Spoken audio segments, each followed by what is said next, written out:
What we got here, I'm going to try to keep it short and simple. Ruger Mark IV Tactical. I bought it used with very low round count on it. And this is a Mark IV with a 10-inch target, and I put a Leupold 2-power on it. I like these rings.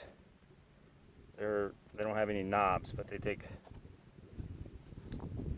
a hex key. So there are a couple things I did to make them reliable.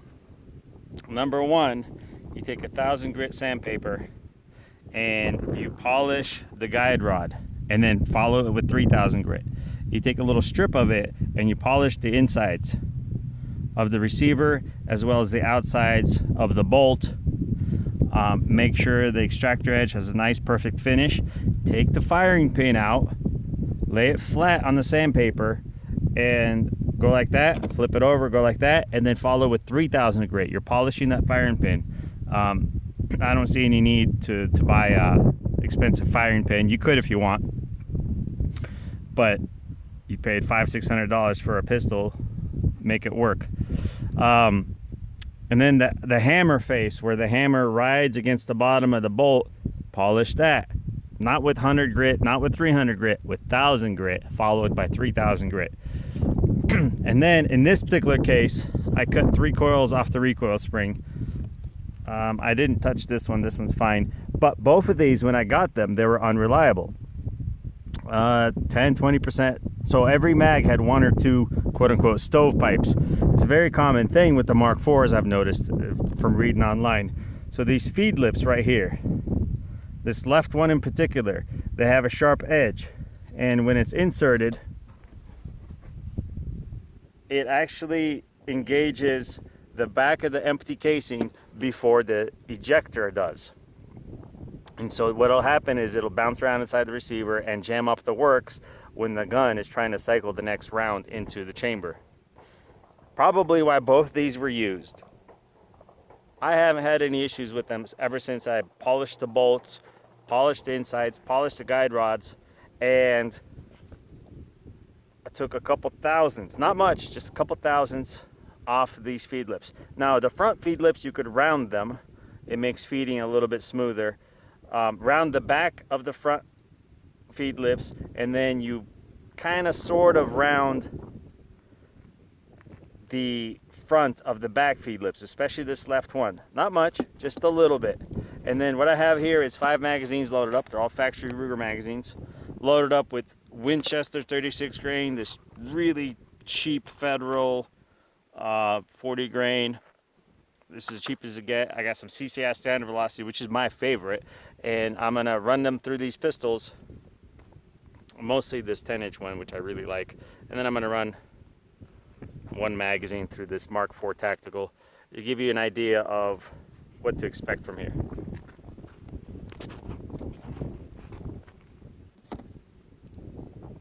All right, these are the cheap Federals.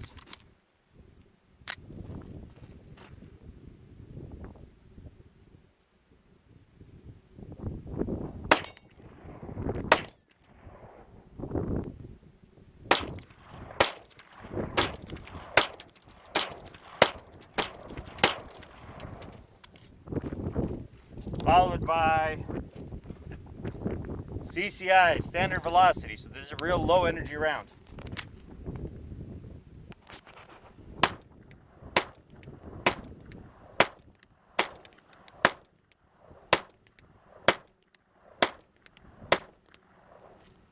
Real accurate though. Followed by bulk box, cheap, dirty Winchesters.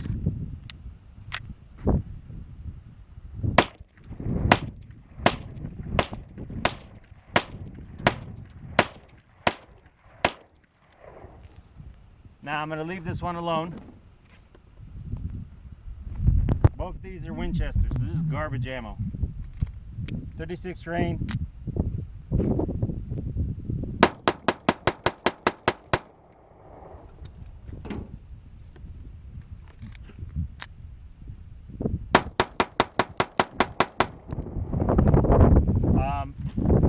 So there you have it, folks. Excuse the wind. Smooth, reliable, and I got a smoking deal on these, but they had very little round count when I got them. I guarantee you the previous owners were frustrated about their unreliability. So what happens when you have CNC guns? CNC is supposed to be better. The reality of it is, when you no longer have to hand fit guns, they're out there with burrs. A lot of the parts are stamped, which is perfectly fine. But that hand finishing that we're used to in the older collectible firearms is gone. I have a Mark 1 and a Mark 2. And the fit and finish on those are nice and broken in. On that note, Ruger themselves tells you to run high velocity, high pressure 22 long rifle for 500 rounds to break them in. You don't need to do that if you quote unquote break it in with 1000 grit sandpaper internally and get everything working nice and smooth. The extractor edge nice and fine. And those magazines are a big issue with these. I don't know why. My Mark 1 and my Mark 2 didn't have the issues. These Mark 4s did. But as far as accuracy, they've been incredibly accurate, especially this one with a 2-power scope. The scope's worth as much as the gun. But there you have it. If you have stovepipe issues, check your magazines.